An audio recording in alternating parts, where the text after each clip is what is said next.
Well, I hope I am. This is, as I said, a bit of a test because I never seem to get doing Facebook Live through StreamYard right, and Facebook Live doesn't seem to work for me.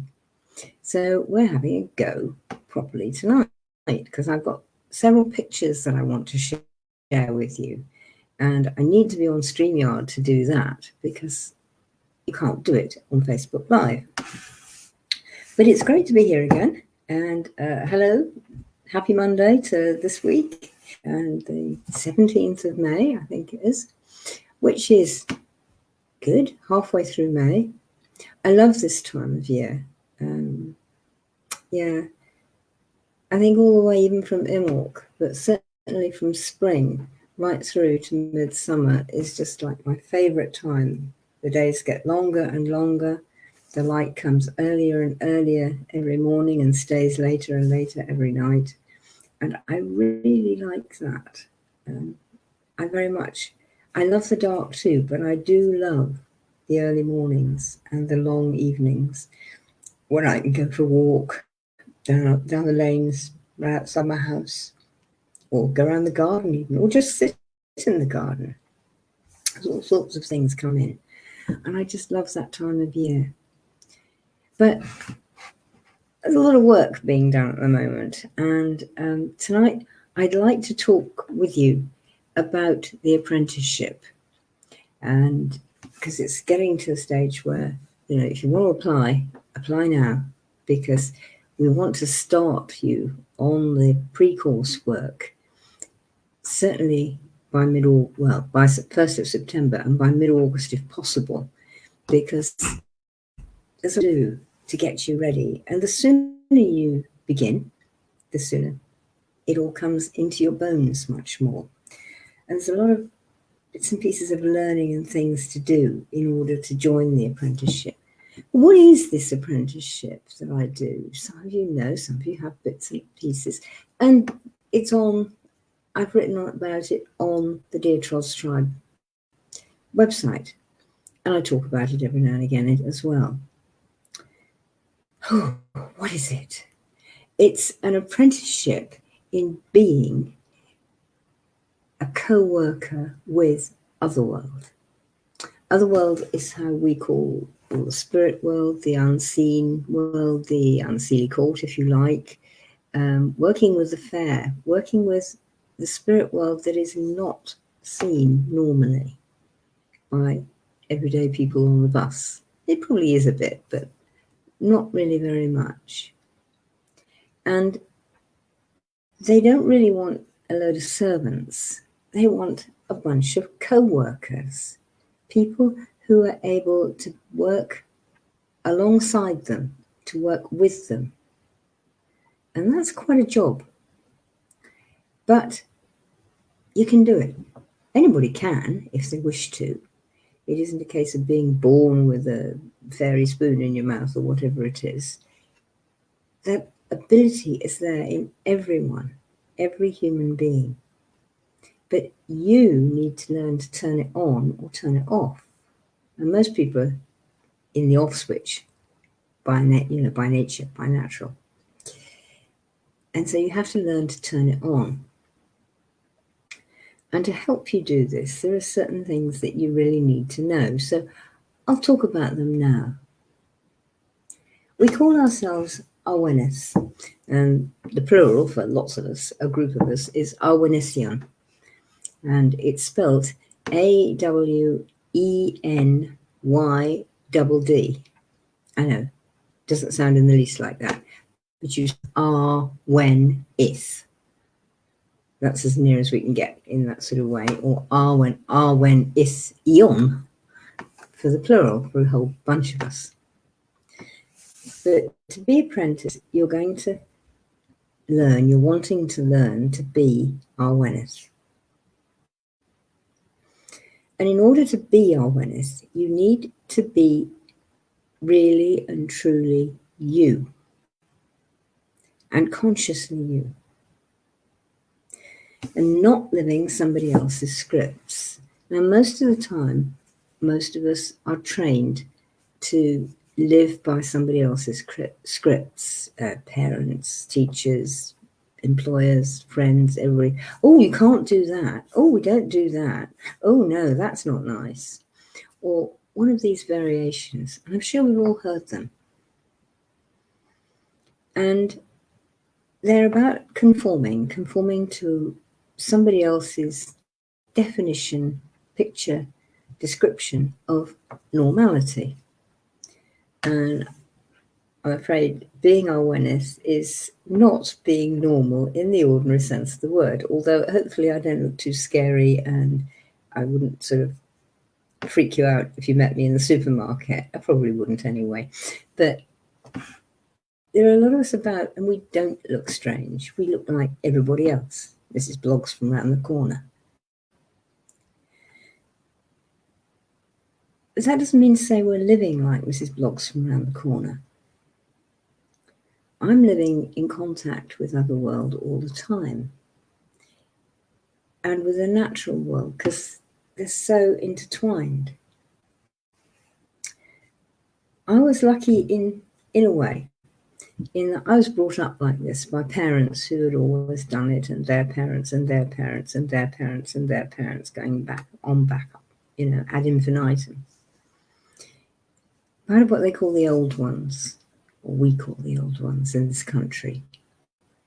And like I said, there are a lot of us about, but we don't look like anything. I mean, my dad was a civil servant, and before that he was a garage proprietor.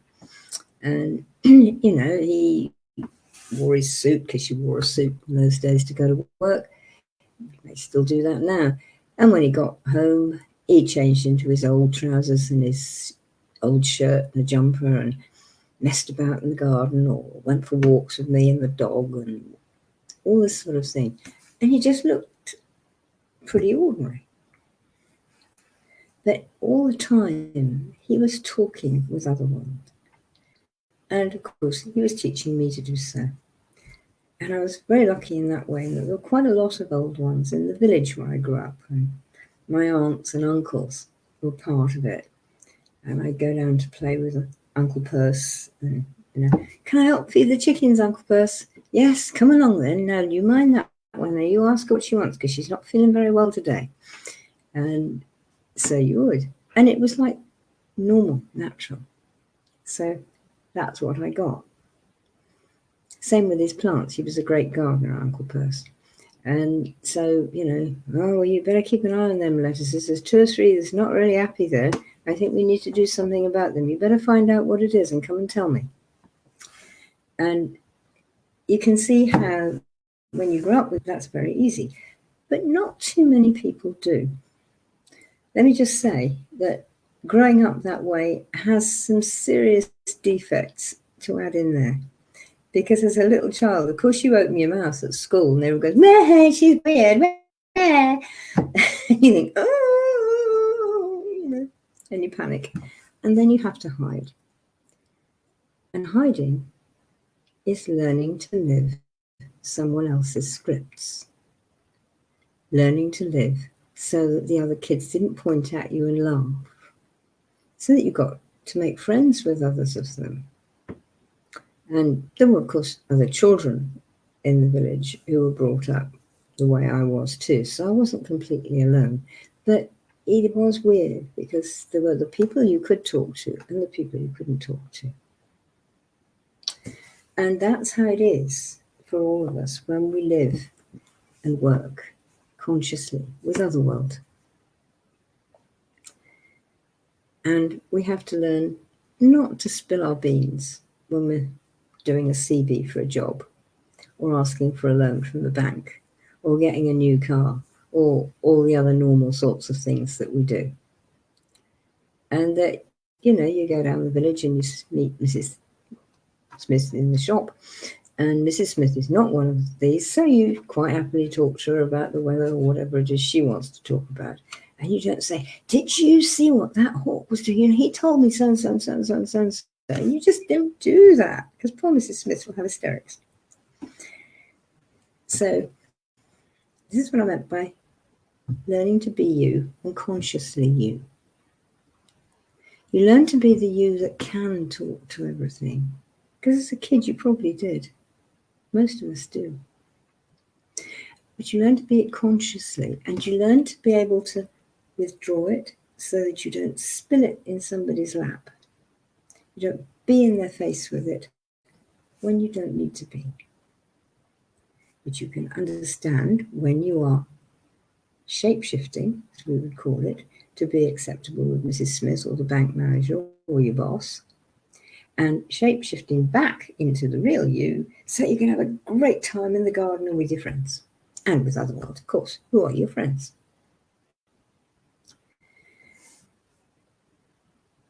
One of the things that makes it hard with this is that we want to be accepted.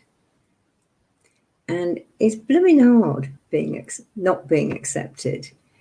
You know, you get shunned and shoved off, and it feels bad and it feels really negative, as people say, when you're not. And you have to learn that there are going to be times when life is going to feel like that. And you don't try and wheedle your way into the acceptance of someone else. You just be gentle, be normal, and don't get in their face and put up with the fact that they cannot and do not wish to know the real you. Now, this wanting to be accepted thing, and many people have it, probably most people have it, at least to some extent, and some of us to quite a large extent. And that stops you being truly you, because you think, people won't like me. You know, I don't want to be not liked. Well, it's life. Not everybody is going to like you. It's something you have to get your head around fairly quickly. I wish parents would all teach their kids that, you know, not everyone's going to like you, love, and it's okay, and you are still lovely, and I love you, but not everyone's going to feel like that. But most of us haven't been told that. And so this need to be accepted and not to be standing out and not to be pointed at and laughed at can really stop you being the real you that is there. So beginning the apprenticeship is learning how not to need all those things that we were trained to need all our lives up to now, how to be our true self and to be okay with it. So, as I said, it's quite hard. And there's quite a lot of unlearning to do.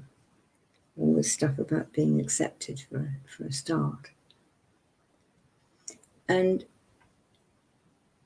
as you unlearn, of course, you actually free up the space and you can grow new habits so that you can say, I'm going down the supermarket now, so I'm putting my supermarket self on. That's fine. I've gone out of the supermarket now, I'm in the car. Way, ditch the supermarket self with the car and be fine. And that's a new habit for most people. But you can. And another thing that you have to learn, being awenydd, being apprentice to becoming awenydd, is accept yourself. And that's very often very hard for people. Many people's self-worth is built on, do other people like me? Am I acceptable in society? Is anybody frowning at me? Is anybody going, oh God, she's here, I didn't know that, oh, she hasn't come. And haven't we all had some sort of experience like that? We have. It's okay, it's not you that is wrong. It's just that you maybe feel you want acceptance from someone who just can't. And that's okay, it doesn't make them wrong either. It just means they can't. And it doesn't mean to say that you are wrong. You are yourself and you are worthy. Now, with the self-worth thing, people get the urge, I want to be apprentice, I want to be awareness, I want to do this stuff, and they want to get in on it and be part of it, and to see what's actually going on, and feel into other world. Yeah. And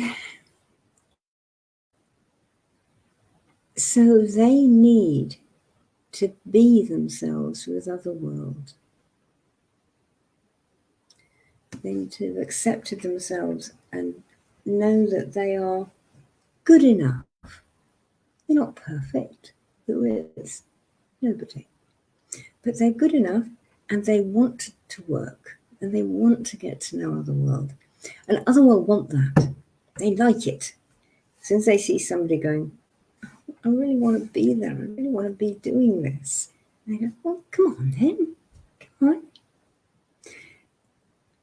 But other world won't take you. They won't get an advertising campaign going on you. They won't be in your face, pulling you and pushing you, and they won't be ordering you around. You have to go to them. And there's an awful lot of stuff going around, and has been for hundreds of years, about other world. Probably best part of 2,000 years. That other world are masters, other world want you to be subservient, that they need servants. And part of that comes about because when we work with other world, we actually work in service with other world. Now, in service with, not to, okay? Different. And the service is about helping make everything be itself. Does that make sense? So you're actually helping the ecology to be its true self. Yeah? You're helping animals to be their true selves. You're helping other humans to be their true selves. You're helping your house how it really wants to be, and your garden. That's their true self. So you have to learn that all this fearful stuff, and that, they're much bigger than you, and if you do it wrong, they'll throw a nasty spell at you and turn you into a toad or something. They don't do that. Really. There are other humans, what is still called, and is quite a good name, black magicians, selfish buggers, real bastards, who want power over things. Now, it is possible to use all the energy that is available to all of us to really mess somebody up, mess up their innards, make them ill, even turn them into a toad. But why? You're only doing it to show off your own power to yourself, to build yourself up. You see, those people in many ways don't have a lot of self-worth, or they have an immense idea of ego, an ego the size of a planet. And it's all about me to them. Now, when you're working with other world, as the Awenythian do, it's not about me. It's about them, about other world, about everything. And you being part of it, and you helping it.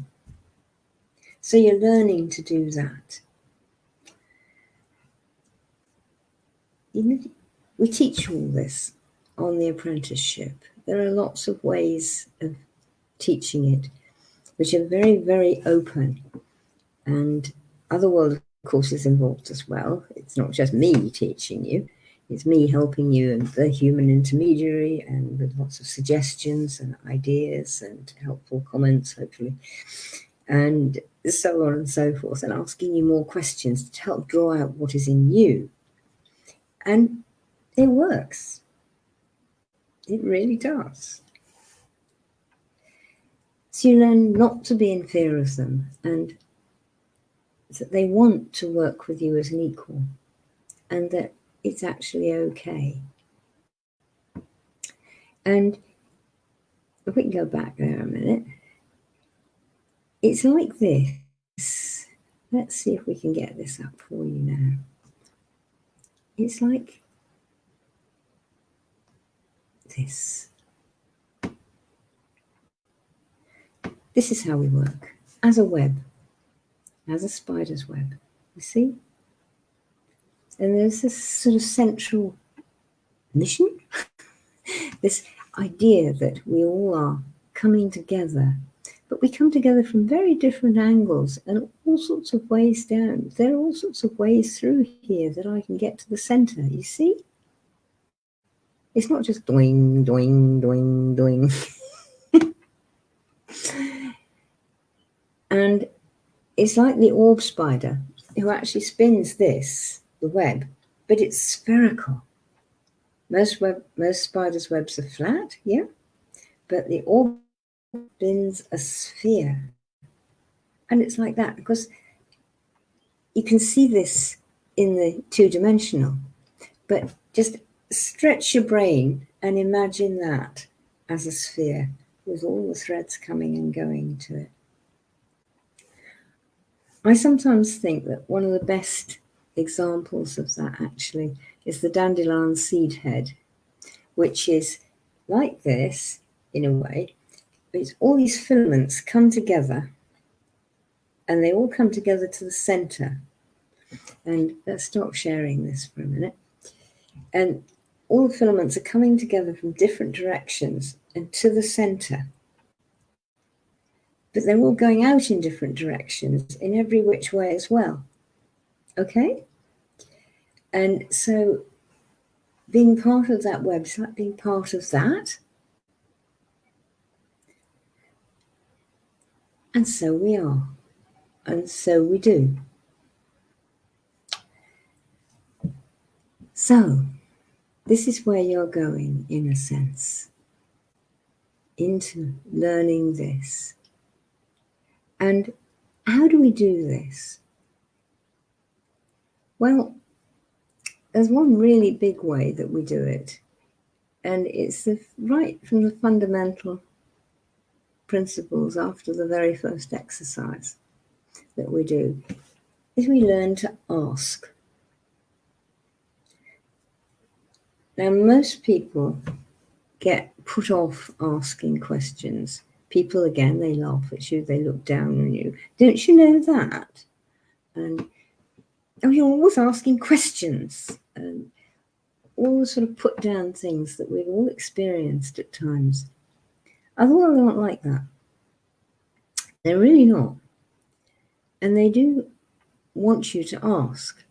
Partly because if you ask, you open the door to them. And as I said, they won't come and dump themselves on you and get in your face. But you ask them, how am I going to get down this path? And there they are, with ideas. And maybe too much, you have to also learn to, whoa, whoa, whoa, can we do one at a time? I'm only human. And a big, big part of asking is listening. And humans and all of us are not very well trained in asking. We're really not. And what we get of the time is this.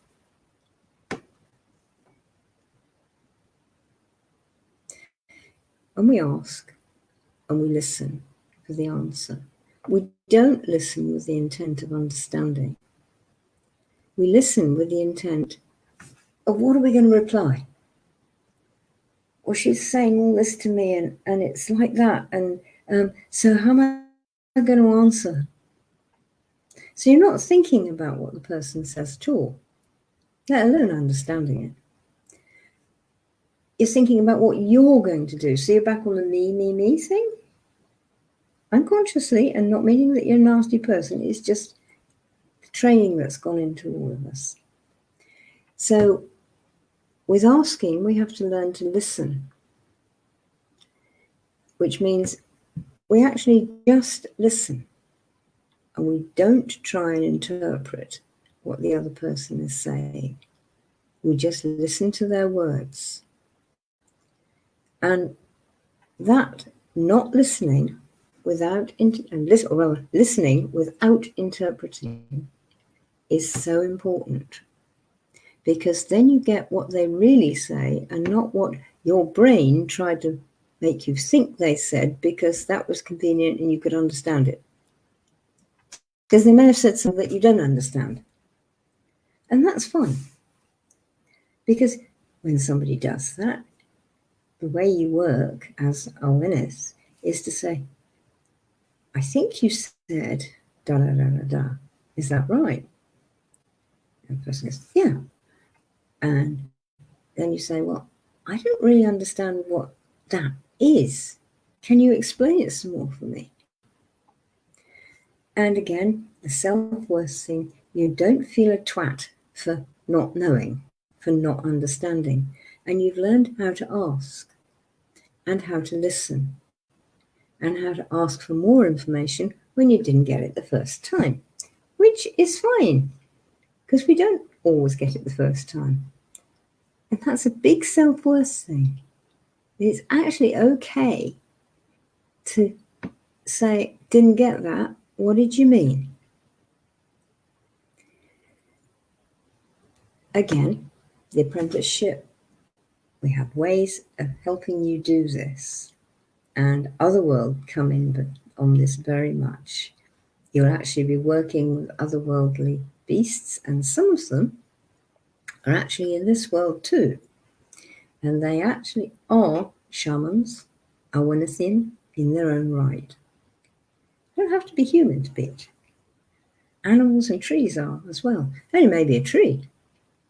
There are trees who come and work with us and say, now you just sit down quietly now. I'll show you about this.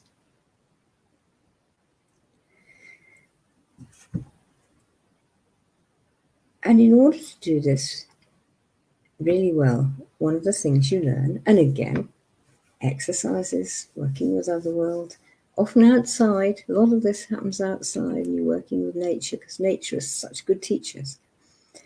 You learn to notice everything around you, that there's a black plug over there, there's a clock over there, there's a bottle there, there's half of a picture kind of sticking out behind the laptop here. Up there, there's a drum. So I'm noticing what's around me. And at first, it'll be at that sort of speed, and you'll sort of get, oh, God, I'm knackered. And have to sit down and stop noticing for a minute or two and just absorb the feeling, and then you can start again. And noticing is very addictive, which is good. It's what you want. You like doing it. You get so excited about all the things you notice and that you see that you want to do more of it. And so you do. So it's self-building, which is really, really nice. And as you notice it, you learn to speak with it, to acknowledge it. Hi, tree. That's the tree you see every week when you come past here. I've even been known to pat a post box that I passed every day on my way to the tube in the morning. Hi. I do it unobtrusively so that other commuters coming around this and making a weird woman, she's all patting the bloody post box. So what if they did? I don't mind. It doesn't make any difference to me. And I'd probably never see them except, in passing, going to the tube every morning. So you get to talk to things, what we call inanimate things, as well as trees and plants and animals and birds and otherworldly beings. And you probably find you start seeing them. What is that? Look at it. Oh, in the corner of the eye. Had that? Bet you have. So you start noticing them too. And if you want to know more, so that was really fast. Could you slow down a bit? I can't keep up. Yeah? So again, you're acknowledging them, you're talking to them, you're building a relationship.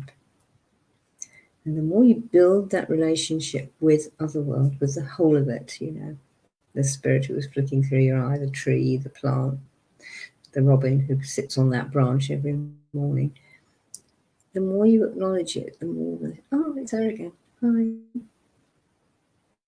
And your relationship builds, and they teach you. They teach you what you need to know, which will be what you need to know then. I say, don't expect me to start reeling off a list of things that you need to know. And you'll probably know quite a lot of them yourself now anyway. But also there'll be things that you don't yet know that you even need to know. Fine, that's good. And of course, as you sort of motor along like this, doing this all the time, and talking with Robin, talking with everything else that's happening around you, and all of these things, so you'll find that you trip over your feet and make a right cock up of everything. That's really, really important, because your best teacher really is your last mistake. For one thing, you won't forget it. Oh, I'm doing that again. Yeah, all have those. And learning through your mistakes is really important. Like I said, I grew up with my dad. My mum died when I was 3.5. So while I know her in spirit, I never really got to know her in the flesh. And Dad was he was my parent. He was everything that a parent is, including the bad bits. They all have them. But one of the things he used to say was, the person who never made anything, get this right. The person who never made a mistake never made anything. Let's do that again. The person who never made a mistake never made anything.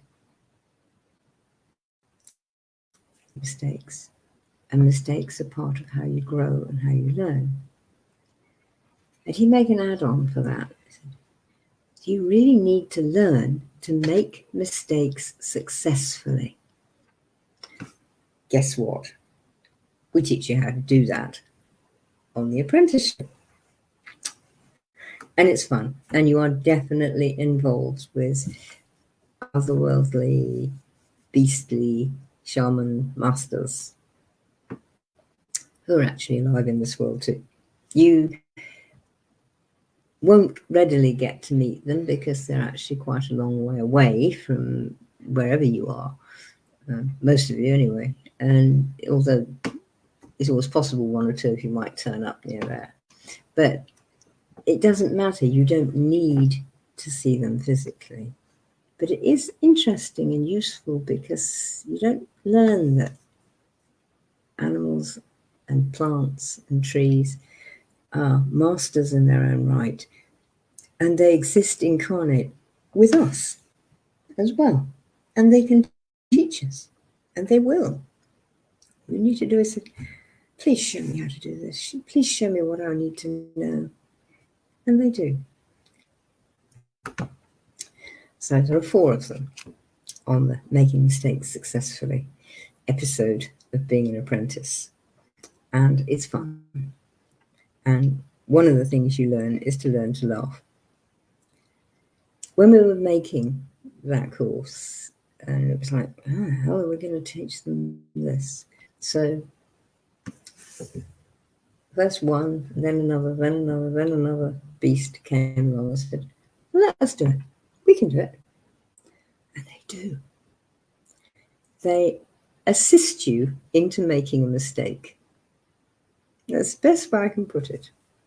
They very carefully assist you into making a mistake, and I don't care how much you try, or we watch students try, you will make a mistake. And it won't be the only one. You'll make half a dozen mistakes in each lesson. And the master, the beast who is looking after you, will help you find your way through them. And of course, one of the ways through them, in fact, the beginning of the way through them is, see, they've got an itch, is to first of all say, oh, bugger, I screwed up there. What do I do now? How do I get out of this? It's not going, I didn't make a mistake. I didn't do anything. You didn't say anything. Nothing happened. You don't do that. Go, but I screwed up. I've made a real cock of this. Okay, so we know where we are. What do I do next? How do I walk through this? And your beastly master shows you. And you learn. And they're very sweet and loving. They will chuckle and they will tease, but they're all very sweet and loving with it as well. So you learn several things in there. You learn how to make a mistake.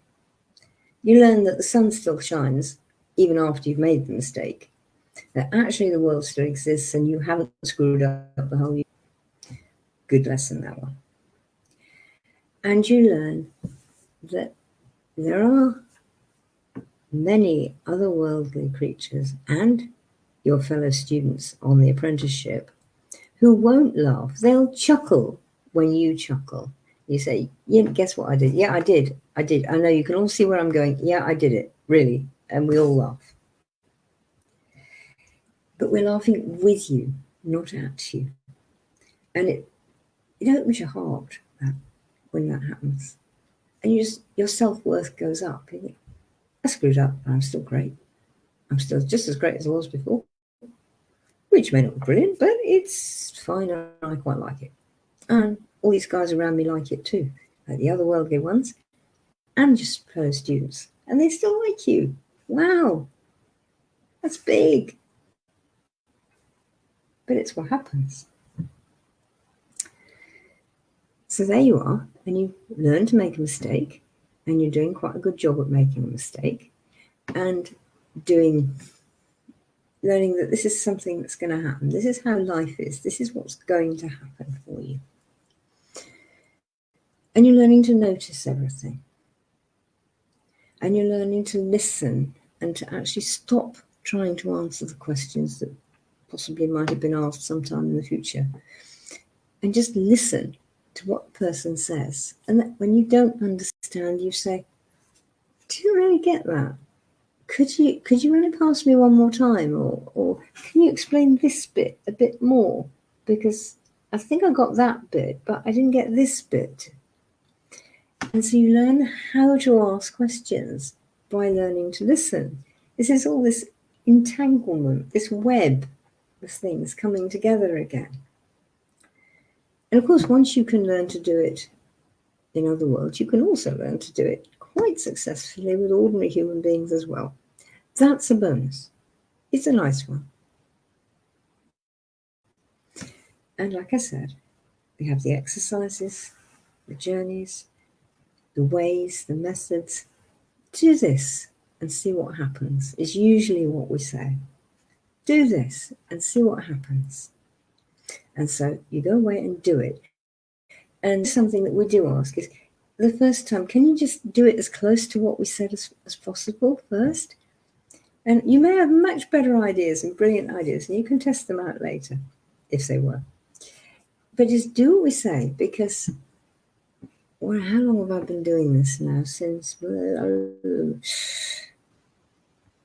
late 1970s. Work that out. Do the math yourself.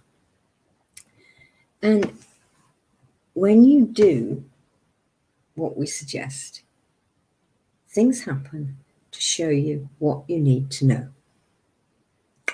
And it's really important. Now, we've got all this years of experience, and this is sort of human experience. But, of course, I say I'm like the CEO, the Chief Executive Officer for the apprenticeship. It's the otherworldly guys who, it's their course, so they're working it, and they know each one of you so much better than I ever could, although we all do get to know each other very well on the apprenticeship. And they know what you need. And you may not even have expressed it. You may not even really know it in yourself, but they present it to you through the rather open suggestions that we make. And they present it to you. And so you do it, and it goes, oh. And the number of ohs we get, it's a delight. It's one of the reasons why I do the job at all. It's absolutely bloody marvellous. When you see this glorious look on a student's face that, yay, they got it. They got it.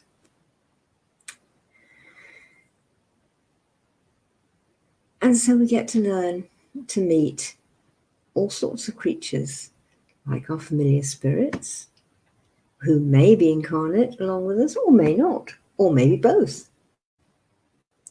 You can have some familiar spirits who are with you and some who are not. Hello, Susan. What would you say are good ways to honour Ellen? Well, honouring her, I think acknowledging.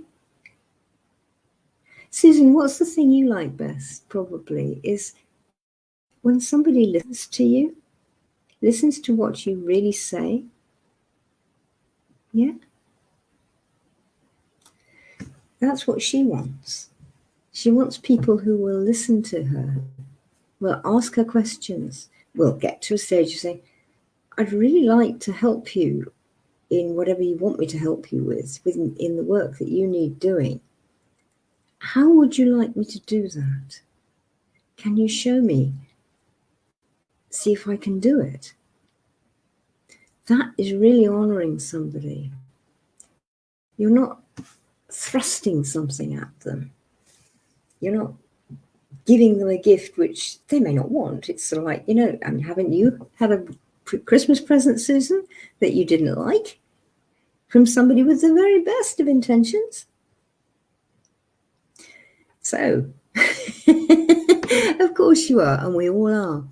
But environmental stewardship and feeding the animals on your land is absolutely super. But check it out with her as well.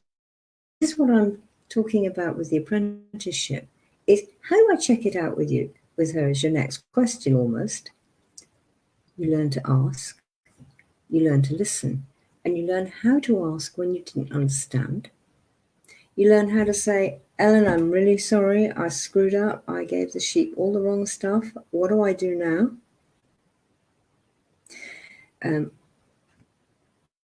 I did the wrong thing with this tree, how can I make it okay? Can I make it okay? What can I do? What can I do now I've messed up? And that is honouring. When you actually ask the other person what they need, what they want, rather than, I've been told to bring incense. It says in the book, bring flowers. It says in the book, bring tobacco if you're in the tobacco scene. No, what does she want? Ask her. Yes, you don't trust your hearing.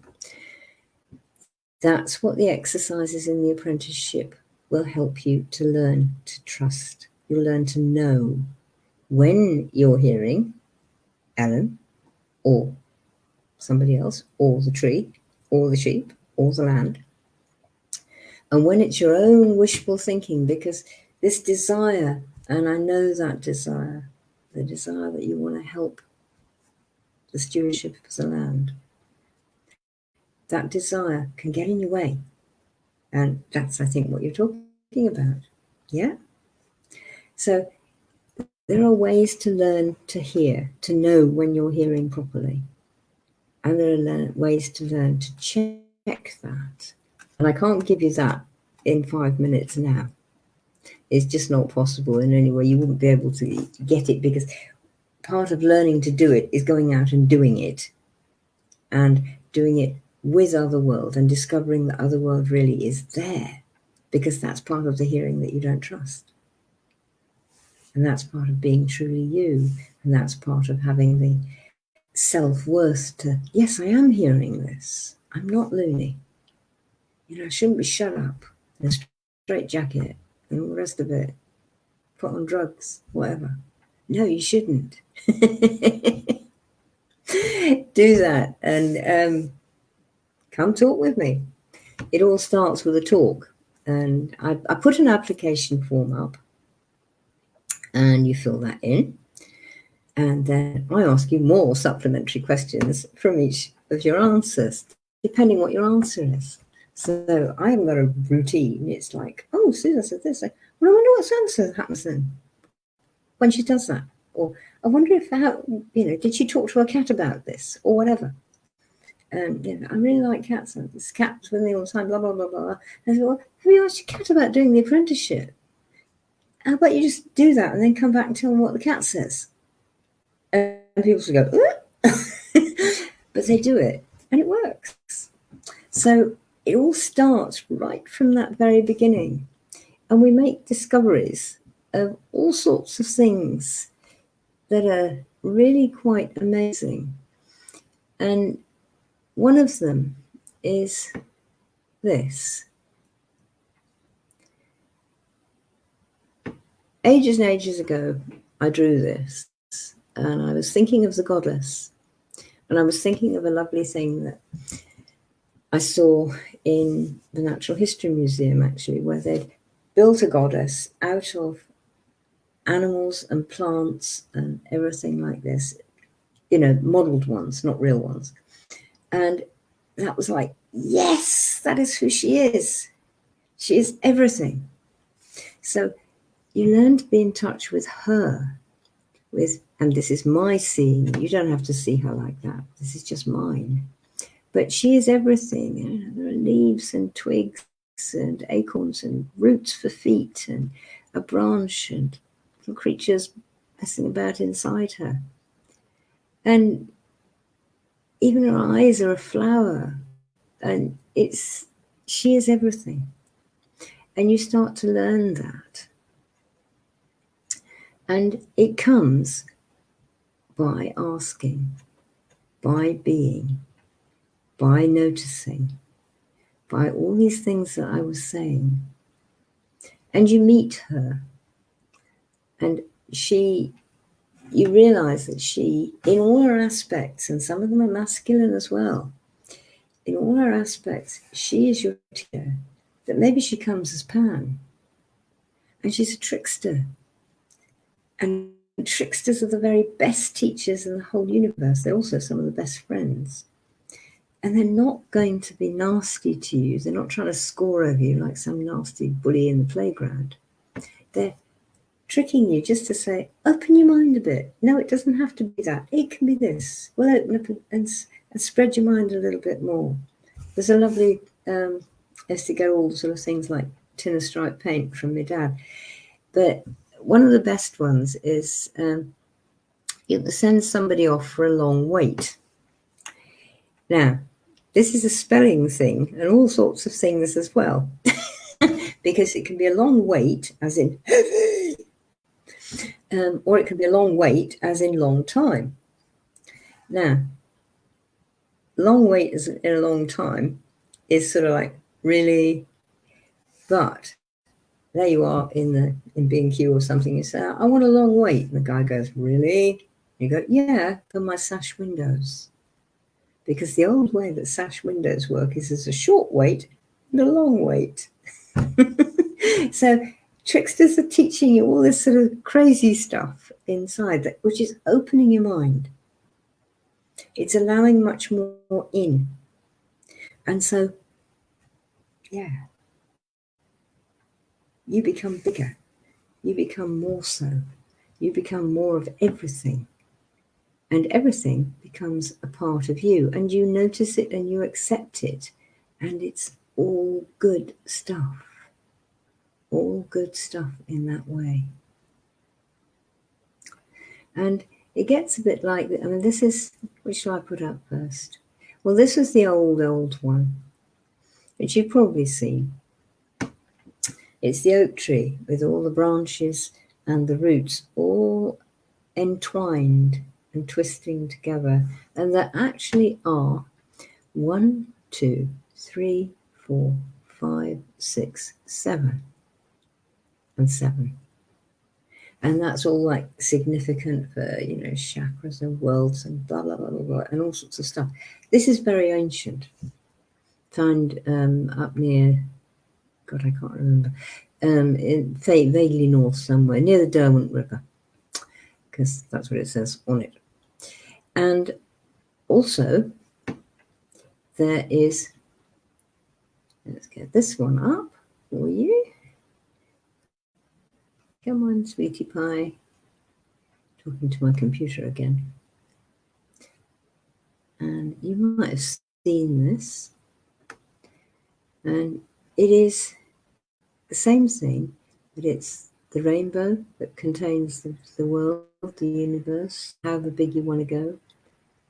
The ancestor with the antlered god going up north. The 9 stones of middle world, where we are.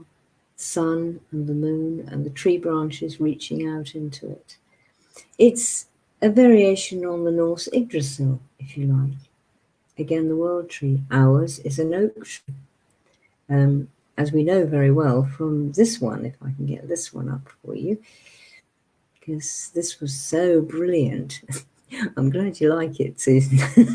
Anyway, let's get on and give you this one. So this was totally amazing. And was it 2000 and something or another? They found this up off the Norfolk coast. It's called seahenge. That's an oak root, and it's upside down. And these are huge oak timbers. I think this was the gateway entrance, which is actually is 2 posts, but then there's another one in front of it, so you actually have to weave in. You don't go straight in, to weave in, which is really interesting. You know, you don't go straight, you have to go on the curved path always, and the old paths are all curved. So our tree is not the ash tree of Yggdrasil, it's the oak tree, which grows here. And absolutely, why not? You know, the ash tree for the Nordic people, the oak tree for us because it grows here. Absolutely fine. But again, we have this encirclement and keeping it together. You can actually go and see the reproduction that they've done of it, of how it would have looked in the original, which is quite stunning. And so do look up seahenge on Google and it will show you where to go and all about it and lots more pictures. So the apprenticeship is like getting it together with all of this. Yeah. And it's making your own way. You know, yeah, I teach you. Yeah, I certainly do. And I'm there and I'm in it and I'm part of the teaching. But I'm not trying to make me. You will be your own person in your own way, with your own doings and beings. And that will be you. And Otherworld wants all these different people. She doesn't want a load of people all the same, a load of bloody flower pots. Mother Nature doesn't want that. The goddess doesn't want that. The universe doesn't want that. They want people with all these different perspectives that are bringing in all this myriad of colours and myriad of threads into the web and making the whole thing bigger and brighter and more and more. And that's what it's about. And as you become awareness, right from the very first steps, you know, filling in the application form and being an apprentice, you start to realize you're learning to walk between worlds. That's how we call it. Walking between worlds, so that you are in this world and, you know, you're doing your everyday job and you're having your shower and you're having your meal and relationships with other humans and your cat and your dog and your rabbit and everything. And at the same time, you're also working with the other worldly beings who are around.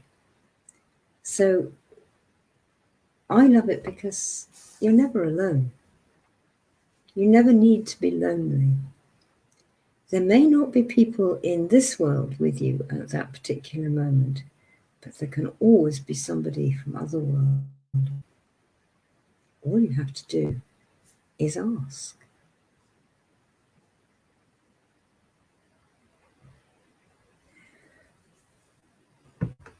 I think I don't think I can top myself on that.